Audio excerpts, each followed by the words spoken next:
Hello friends, welcome to Kalyani IS Academy. Today onwards we will begin to study topic related to functions of RBI and commercial banks, financial inclusion and monetary policy. And in this lecture we will study functions of RBI.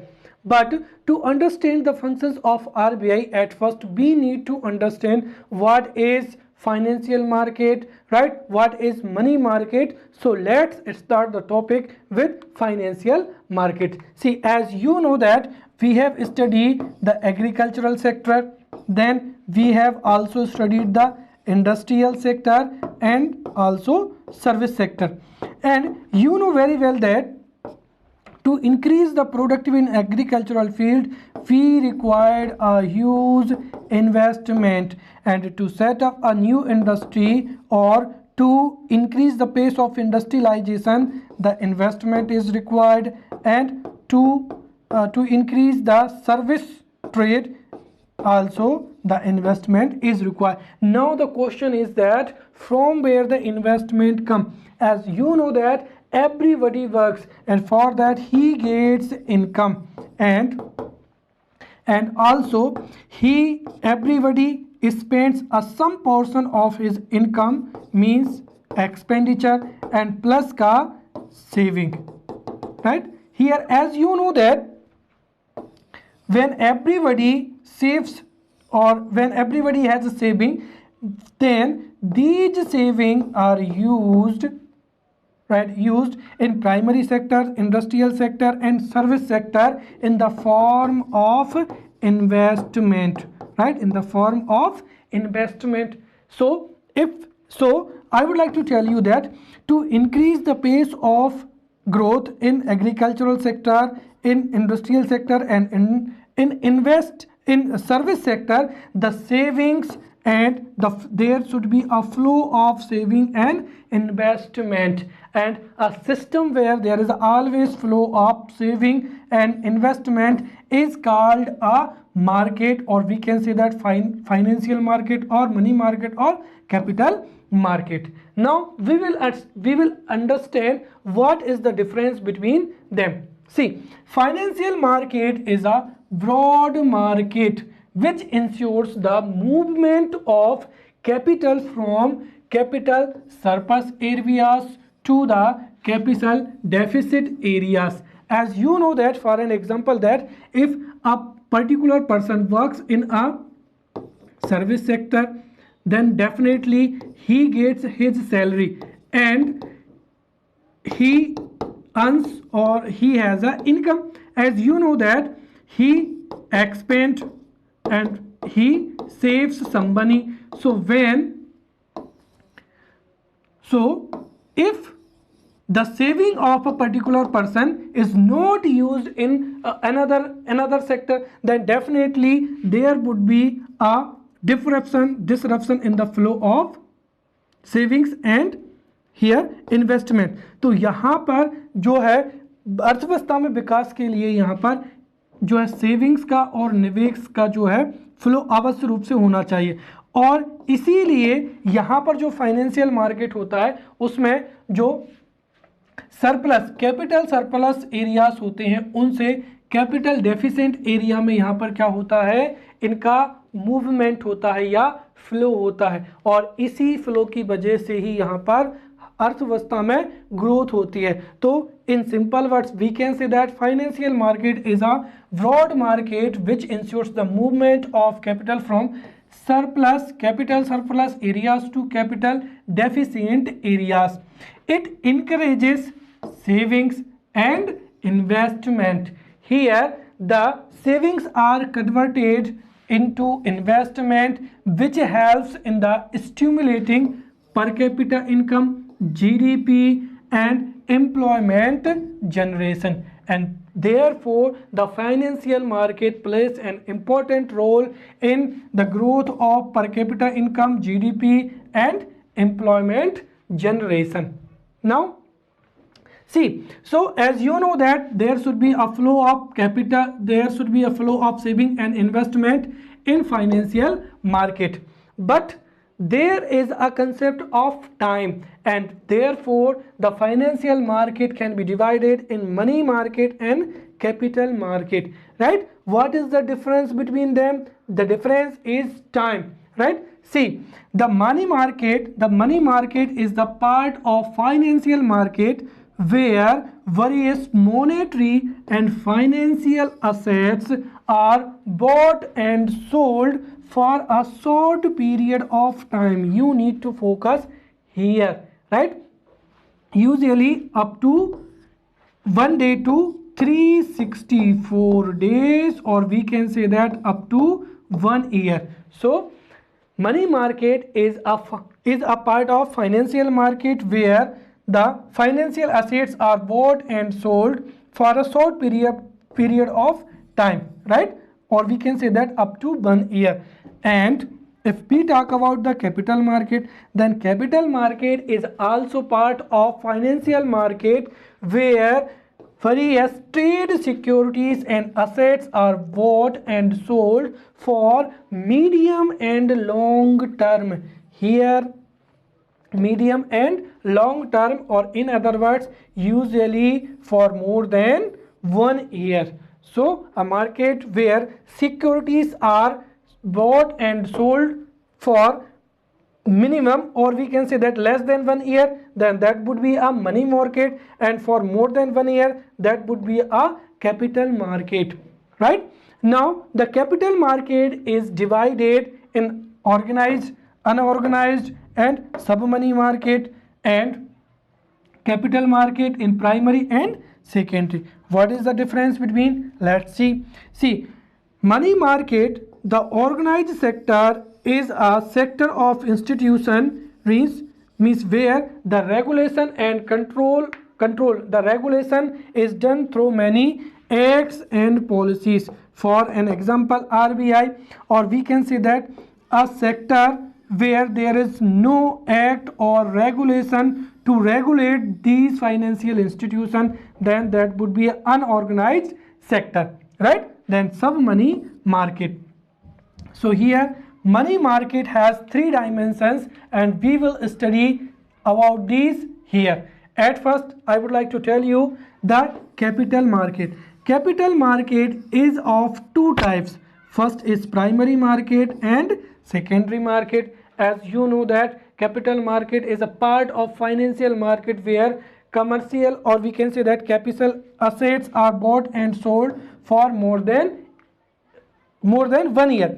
And if the trading, the selling and bought, if here see, if the shares and we can say that securities, if shares and securities are sold and purchased for the first time, right, for the first time, then this would be a primary market, right? So primary capital market is a market where the securities and shares are traded for the first time, and secondary capital market is a market where the security and shares are bought and sold regularly, right? So here for the first time, and here the selling and purchasing of securities and shares are done regularly. So this is the difference between primary capital market and secondary capital market. Now we will understand the money market. As I already told you that the organized sector, right? Organized sector is a sector where there is a regulation through act and policies. For example, RBI, commercial banks, foreign banks, development banks, state finance corporation, and RRBs, right? Next is unorganized sector.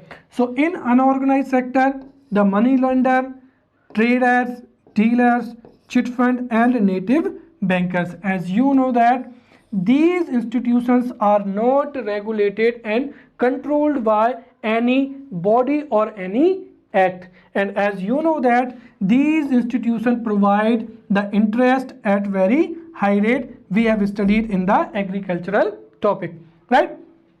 Now the money market, here bills, treasury bills, and here CP stand for commercial paper and CD commercial debentures, right, are traded or purchased or sold, right?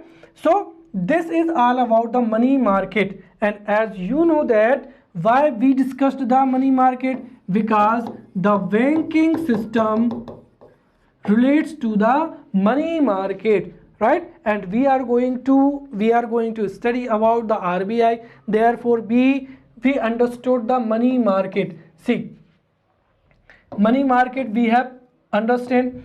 Now we will talk about the RBI, but at first we need to understand why was RBI established and why is RBI called regulator and controller bank of India. So let's understand the topic very comprehensively. See, as you know that the banking system was developed in European countries, and the banking system was initiated in India by Europeans also. See, before independence, or we can say that before 1947, the banking system was initiated by Europeans in India, and the initially banks were established by the Europeans only, right? As you know that Europeans established many banks, right? Presidency banks and other banks, and the banking system was being regulated by the Britishers also. Therefore there was a strong control of British government on the banking system in India. Therefore, and the banking sector was fragmented, और यहाँ पर जो banking sector था उसको regulate करने की और control करने की रिक्वायरमेंट थी। इसीलिए यहाँ पर समय समय पर कई संस्थाओं का गठन हुआ जिन्होंने सेंट्रल बैंक की स्थापना की सिफारिश की थी। So the establishment of a central bank in India was attempted firstly by Chamberlain Commission in 1944, right? तो चैम्बरलेन आयोग ने सबसे पहले प्रयास किया था to establish a central bank in India, right, in 1914, right? After that, what happened?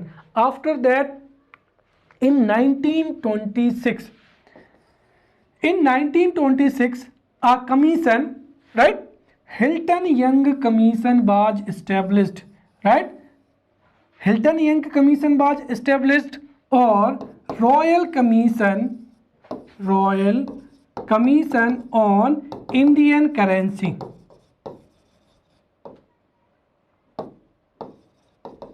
right? So here you need to understand Chamberlain Commission was established in 1944, and this was the first to establish a central bank in India.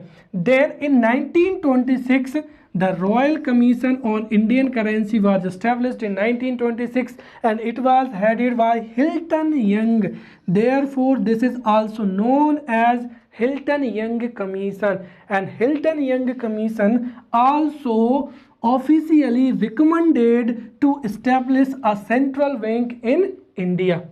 But here British government did not focus this policy.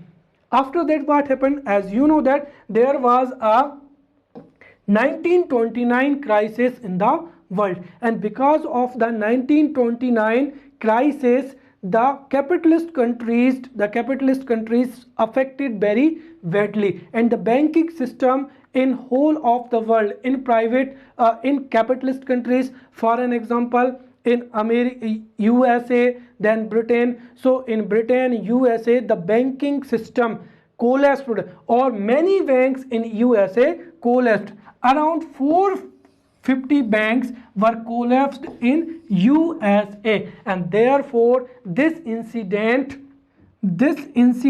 made mandatory for the Britishers to focus on establishment on a central bank. Therefore, in 1931, a Indian Central Bank Inquiry Commission was established, and Indian Central Bank Inquiry Commission gave the recommendation to establishment of a central bank, and because of these two. The first is on the basis of Hilton Young Commission, which was Royal Commission on Indian Currency, established in 1926, and Indian Central Bank Inquiry Commission, right, established in 1931, right. And on the basis of these two, the Reserve Bank of India Act 1934 was passed, right. On the basis of RBI Act, RBI was established in our country. So on means the Reserve Bank of India was established on April 1st 1935 with a assessed of 5 crores here. As you know that for that जो capital थी वो कहाँ से जुटाई गई थी, तो 5 lakh share जारी किए गए थे। और कितने रुपए के जारी किए गए थे, यहाँ पर 100 रुपए के जारी किए गए थे। तो with the initial capital of 5 crore the RBI was established through RBI act 1934 on 1st of April 1935 and its headquarter was in Kolkata. Later the headquarter was changed to Mumbai after independence, right. And in 1948 and 1998 to improve the banking facilities, right, to improve the banking facilities, as you know that when the जो 5 lakh shares थे उसमें से maximum जो shares थे वो निजी व्यक्तियों के लिए थे।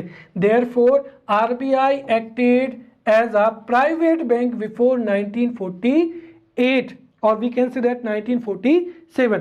After independence there was a requirement to establish a central bank in India and we had already a central bank. Therefore the ownership in 1948-49 the shares of private person handed over to the government of India and the RBI was nationalized on 1st January 1949.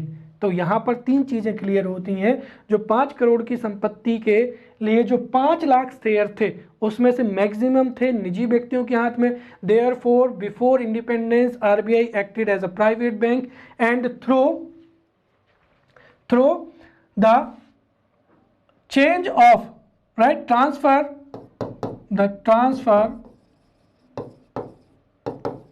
the ownership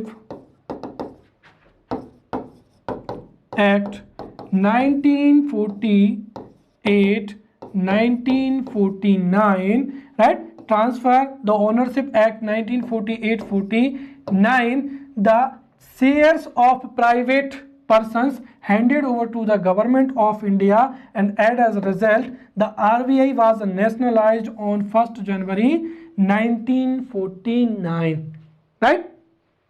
अब यहां तक आपको समझ में आ गया होगा कि RBI की स्थापना हो चुकी है और RBI has been nationalised on 1st January 1949।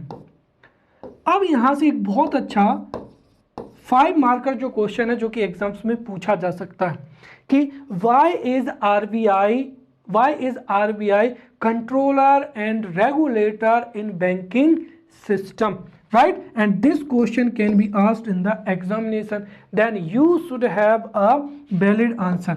See, अगर हम ये कहें कि आरबीआई एक कंट्रोलर एंड रेगुलेटर बैंक है तो उसके लिए हमको 2 एक्ट के बारे में पढ़ना बहुत जरूरी है।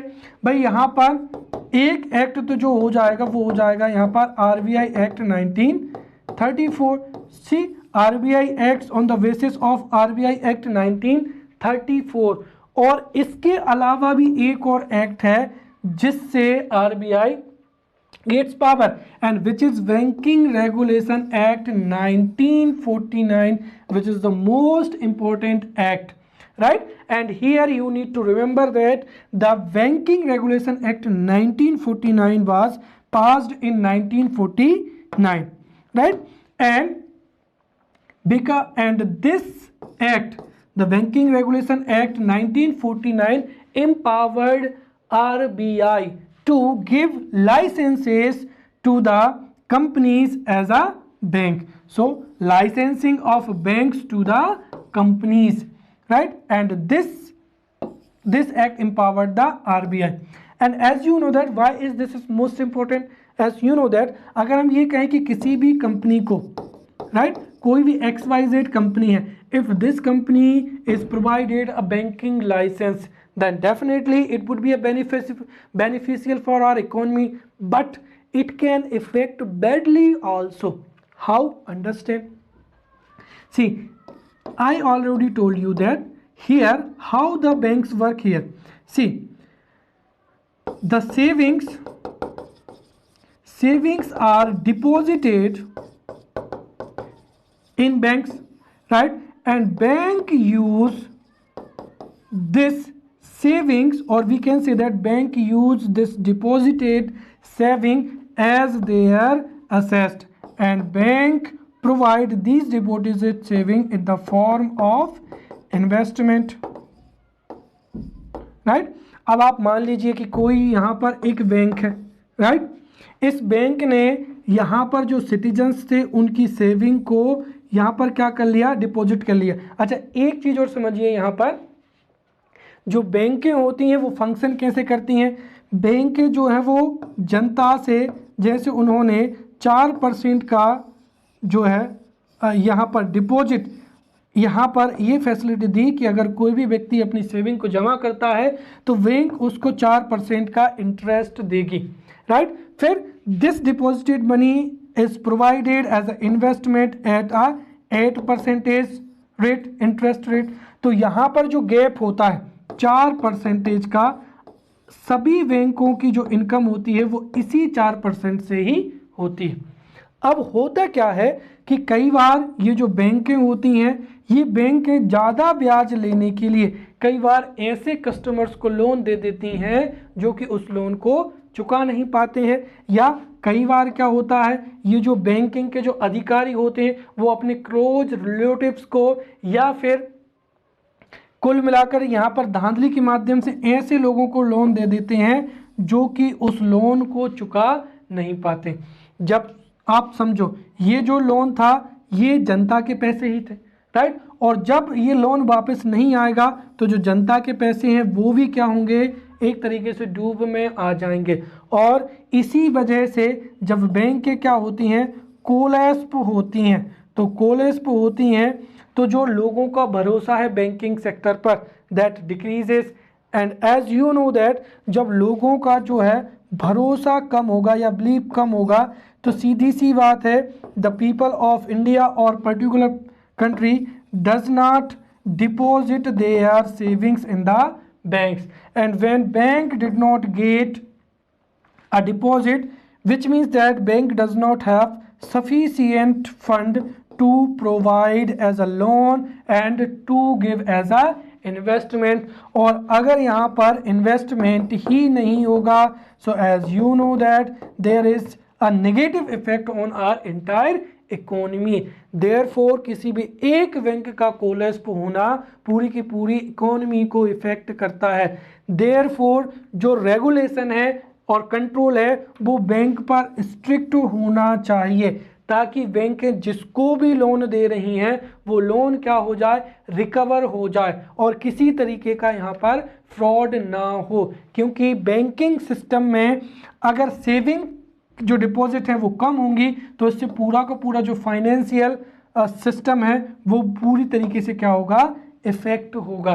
देयरफॉर यहाँ पर किसी भी कंपनी को आरबीआई लाइसेंस नहीं दे सकता है, इसके लिए कुछ नॉर्म्स होते हैं और इसीलिए यहाँ पर जो है लाइसेंस देने की जो पावर है वो कहाँ से आई है, बैंकिंग रेगुलेशन एक्ट 1949 से आई है। So in simple words we can say that banking regulation act 1949 empowers RBI to license a company as a bank. Second, also RBI provides permission for the banks to open branches. As earlier I told you that, देखिए अगर यहाँ पर कोई भी bank अपनी जो है अपनी जो ब्रांचेस है अगर उसको कहीं पर भी फैला देगा, राइट, हर छोटे छोटे जगह पर फैलाएगा तो definitely it will be a huge expenditure by the banks. और जितनी ज़्यादा बैंक खर्चा करेंगे उतनी ज़्यादा उनकी जो है मैंने एक तरीके से बताया था कि यहाँ पर जो 4% है और 8% है, उसके बीच में ही ये बैंकों की क्या होती है, इनकम का सोर्स होता है। अब बैंक जितना ज़्यादा ब्रांचेस खोलेंगी, जितना ज़्यादा खर्च करेंगी, उतनी ज़्यादा उनको यहाँ पर फंड की रिक्वायरमेंट होगी और हो सकता है कि इस वजह से वो कोलैप्स भी कर जाए। इसीलिए यहाँ पर जो है ब्रांचेस ओपन के लिए भी यहाँ पर आरबीआई से अनुमति लेने की आवश्यकता होती है, ताकि बैंक के मनमाने तरीके से अपनी ब्रांचेस ना खोल सकें, राइट। और बैंक के ग्रामीण क्षेत्रों में और शहरी क्षेत्रों में इक्वली जो है वो ब्रांचेस खोले। तो यहाँ पर जो है RBI provides permission for the banks to open branches. Also RBI fix audit norms, right. जो बैंकों में जो है डिपॉजिट्स हैं उनके लिए ऑडिट कैसा होना चाहिए, it is also fixed by RBI. And liquidity norms, right, through CRR, SLR, RBI tries to fix the liquidity norms so that कभी भी एकदम से लोग जो है अपनी मनी को बैंक से पुल करते हैं तो उनकी जो है रिक्वायरमेंट यहाँ पर फुलफिल की जाए। तो यहाँ पर इन चार के लिए हम कह सकते हैं कि banking regulation act 1949 empowers RBI to provide licence to companies, provides permission to open branches, then fixes audit norms and fixes liquidity norms. And now you can understand RBI gets its power from first Reserve Bank of India Act 1934 and Banking Regulation 1949. And if we combine these two acts, then these two acts provides RBI a status of central bank and regulator bank. और अगर ये प्रश्न पूछा जाता है 5 marker में, so we have understood it very clearly. So RBI और we can see that the RBI act 1934 and banking regulation act 1949 empowers RBI to act as a central bank and regulator bank or facilitator bank. So this was all about the RBI, right? Now we will understand some basic key facts about the RBI. As you know that RBI was established on 1st April 1935 with the initial capital of 5 crore in the form of 5 lakh shares of 100 rupees, right? And RBI was nationalized on 1st January 1949 and the first governor of RBI was Osborne Smith, and the first Indian person who became the governor of RBI was C.D. Deshmukh. The headquarter of RBI before independence, the headquarter of RBI was in Kolkata, but after independence the headquarters shifted to Mumbai.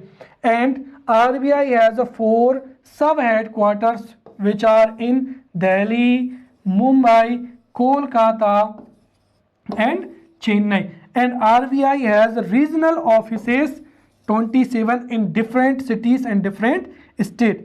Also OFI, the functioning body is official directors, right? And there are 5 official directors, which is first 1 governor and 4 deputy governor, right? The governor is the main head of the RBI and here 4 deputy governor, right? तो ये जो है ये official directors होते हैं and the term of office of the governors of RBI is 3 years, right. अब अगर हम देखें कि जो डिसीजन मेकिंग बॉडी है, या डिसीजन मेकिंग बॉडी है, वो है यहाँ पर सेंट्रल बैंक बोर्ड या जिसको हम सेंट्रल बोर्ड भी कहते हैं, या central board of directors of RBI. See central board of directors of RBI consist of officially directors and non-officially directors. Officially directors, as we have studied, first is governor, right? 1 governor which is a head of RBI, then 4 deputy governor. Also known official orders, तो जो non official directors हैं उसमें से 2 जो हैं वो government officials होते हैं। यहाँ पर आप सोचेंगे कि 10 को जो है वो नॉमिनेट करती है, तो यहाँ पर 2 गवर्नमेंट ऑफिशियल जो फाइनेंशियल सेक्रेटरी होता है और एक और व्यक्ति, तो यहाँ पर जो 2 हैं वो गवर्नमेंट डेजिग्नेटेड ऑफिशियल्स यहाँ पर नॉन ऑफिशियल डायरेक्टर के रूप में कार्य करते हैं, और वहीं 10 जो है directors, 10 directors are nominated by government from different streams and different PSUs. Also, there are 4 directors from the sub headquarters of RBI. For an example, Delhi, Mumbai, Kolkata and Chennai. Each one of these 4 sub headquarters, right? So this was the central board of directors. Right, now we will study about the functions of RBI.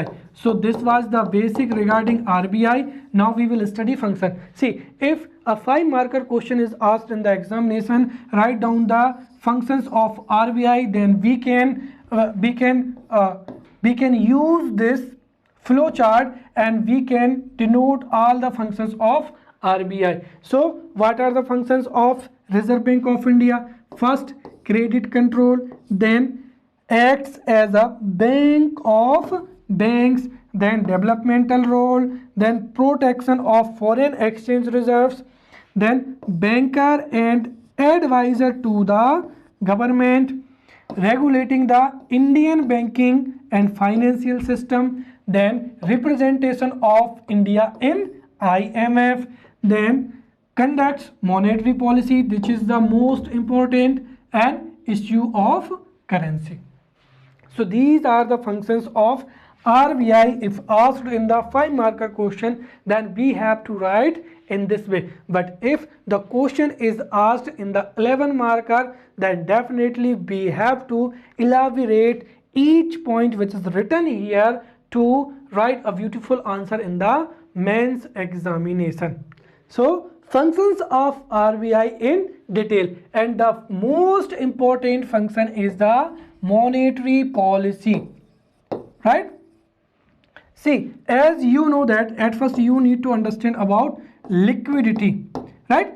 As you know that liquidity, or we can say that cash in the market, liquidity means cash in the available cash in the market. See, if liquidity increases in the market, right? If liquidity increases in the market, then definitely here inflation increases, and यहाँ पर जो है inflation का बढ़ना समस्या नहीं है. If less and regular inflation, there is a less and regular inflation in our economy, then definitely it is good for our economy. क्योंकि जब इन्फ्लेशन बढ़ता है तभी तो यहाँ पर जो है वो डिमांड भी बढ़ती है, और डिमांड बढ़ने से यहाँ पर नई नई फैक्ट्रीज की इस्टेब्लिशमेंट होती है, यहाँ पर प्रोडक्शन जो कैपेसिटी है वो बढ़ती है, और इसके लिए यहाँ पर जो है एम्प्लॉयमेंट भी क्या होता है, बढ़ता है, और एम्प्लॉयमेंट बढ़ने से पुनः जो है डिमांड बढ़ती है, और इस तरीके से ये जो है एक साइकिल प्रारंभ हो जाती है जिससे there is a growth in our economy, right. और इसके रिवर्स भी होता है, जब लिक्विडिटी क्या होती है, कम होती है. When there is a less amount of liquidity in the market, then that leads to, यहाँ पर हम देखें यहाँ पर लो डिमांड, राइट.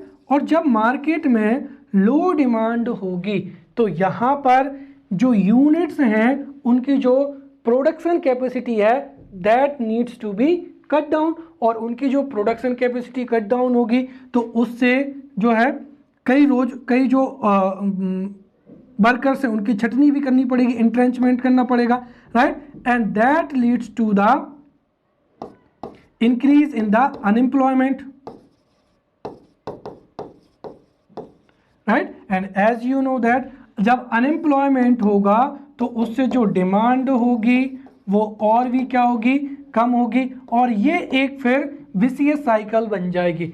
तो यहाँ पर जो लिक्विडिटी है, अगर लिक्विडिटी पर्याप्त मात्रा में होती है तो उससे अगर रेगुलर और कम मात्रा में इन्फ्लेशन होता है तो उससे डिमांड बढ़ती है, एम्प्लॉयमेंट बढ़ता है, एम्प्लॉयमेंट बढ़ने से प्रोडक्शन कैपेसिटी बढ़ती है, नए नए उद्योगों की स्थापना होती है, रोजगार बढ़ता है, पुनः डिमांड बढ़ती है और इस तरीके से जो है वो इकोनॉमी बहुत फास्टर पेस पर यहाँ पर ग्रोथ, फास्टर पेस में उसकी ग्रोथ होती है। वहीं अगर लिक्विडिटी कम होती है तो उससे लो डिमांड होती है, लो डिमांड कम से जो है मजदूरों की छटनी होगी और उससे फिर से डिमांड कम होगी और यहाँ पर जो है अर्थव्यवस्था क्राइसिस में चली जाएगी, राइट। तो इस तरीके से मार्केट में यहाँ पर जो है लिक्विडिटी का होना अनिवार्य, this is the first thing, right. Second thing is that अगर यहाँ पर जो महंगाई है वो आवश्यकता से अधिक क्या होती है, बढ़ जाती है, तो यहाँ पर जब इन्फ्लेशन जो है वो डबल डिजिट में पहुंच जाता है तो उससे जो लो इनकम कैटेगरी वाले पर्सन्स होते हैं they are badly affected by the high rate of inflation, because if there is a high inflation therefore the low income category person और the low income category can not purchase their essential items, right, or when they are unable to purchase their essential item then therefore they would be badly affected by the high rate of inflation. Therefore there is a highest priority to coordinate and maintain liquidity in the market and to control and coordinate the relationship between inflation and liquidity. RBI prepares a macroeconomic policy which is known as monetary policy. RBI prepares and monitors macroeconomic policy and monitor monetary policy to control the liquidity in the market in order to coordinate between the development and inflation in our country. So therefore the monetary policy plays an important role in our economy, and as you know that monetary policy is also mentioned in our syllabus. Therefore in coming lectures we will study monetary policy very comprehensively in a one lecture. So therefore in short we have understood about the monetary policy. Now we will study the next function of the RBI, which is the issue of currency notes. See, RBI issues all currency notes except 1 rupee note here, right? Now, so why? Because 1 rupee note and coins are issued by the Indian government, right? So here Indian government issues the coins and 1 rupee note, and except 1 rupee note all currency notes are issued by the RBI. Now there should be a question in your mind, right, which is very childish, which is that when RBI can issue currency notes, then RBI should issue huge amount of currency so that the money can be distributed to every poor people and the poverty can be eradicated from our country. But as I told you that if there is a liquidity, if there is an excess of liquidity, then definitely it will increase inflation, and as a result I already told you that if there is a high rate of inflation then definitely the low category people would affect very badly. Therefore RBI cannot issue a large amount of currency. For that RBI adopts a measure, and which is minimum reserve ratio method, which is very important. See, what is the minimum reserve ratio method? See, RBI adopted minimum reserve ratio method in 1957, and according to this method RBI can issue currency if there is RBI has to keep 200 crore rupees in the form of 115 crore in the form of gold and 85 crore in the form of foreign currency or foreign assets with the Reserve Bank on the back of note issued। इसका मतलब ये हुआ कि RBI केवल तभी note को issue कर सकती है जब उसके पास में उतनी मात्रा में जो है 200 करोड़ की जो है एसेट्स होना चाहिए। So when there is a back of note issues in the form of 200 crore, 151 crore gold, or 85 in the form of foreign currency, only then RBI can issue currency notes in the market, and for this the method is minimum reserve ratio, right? Next, what is, देखिए जब आप उपयोग करते हैं तो कई बार जो note होते हैं करेंसी नोट्स आर वो कई बार फट जाते हैं, कई बार गल जाते हैं और कई बार जो है वो प्रचलन से बाहर हो जाते हैं या सर्कुलेशन से बाहर हो जाते हैं। सो आरबीआई जो नॉन सर्कुलेटिंग नोट्स होते हैं जो कि डैमेज्ड नोट्स होते हैं तो RBI destructs here the non circulating और we can say that damaged notes, right. Next हो जाएगा यहाँ पर which I already told you that यहाँ पर जो है आरबीआई 1 रुपये का नोट और कॉइन को यहाँ पर इश्यू नहीं करता है। Next is credit control, right. As you know that when there is a credit available in the market, then definitely whether it is agricultural sector or it is industrial sector, every sector of the economy can grow if there is a easily availability of credit, right? But if there is a lack of credit in the market, then every sector whether it is agricultural or industrial will be affected therefore। And here as I already told you in the monetary policy that RBI through its quantitative and qualitative measures, right, and we will study these quantitative and qualitative tools or instruments in monetary policy। So in short words we can say that RBI through monetary policy or quantitative tools and qualitative tools and by establishing institutions to meet the specialized financial needs। For an example that RBI established NABARD, right, to provide the credit facility in the field of agriculture। Also RBI established SIDBI to provide the credit facility in the industrial sector also। So here through monetary policy, through establishing institution to meet the specialized financial needs, RBI establishes balance between demand and supply of money and credit in the market, right? Next is RBI acts as a banker, agent and advisor to the government। How? Here RBI performs all banking functions of the central government and state government, which means that RBI maintains the accounts of state government and central government।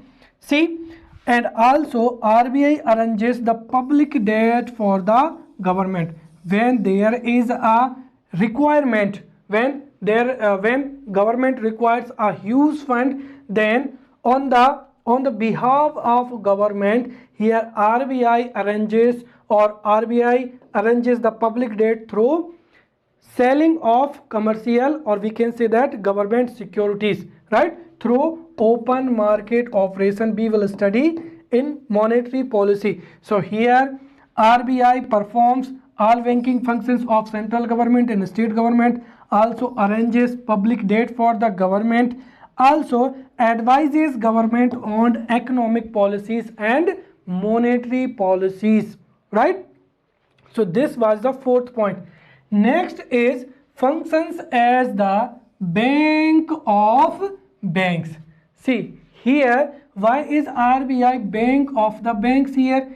It is very simple। See, whatever banking functions the bank provides to us, these functions are provided by RBI to other banks also. It means that RBI loans to other commercial banks, RBI maintains the accounts of other commercial banks, and RBI provides many other facilities to the other commercial banks. Therefore, RBI acts or RBI functions as a bank of banks in the form of Reserve Bank, right? RBI provides the basic banking facilities to other banks, right?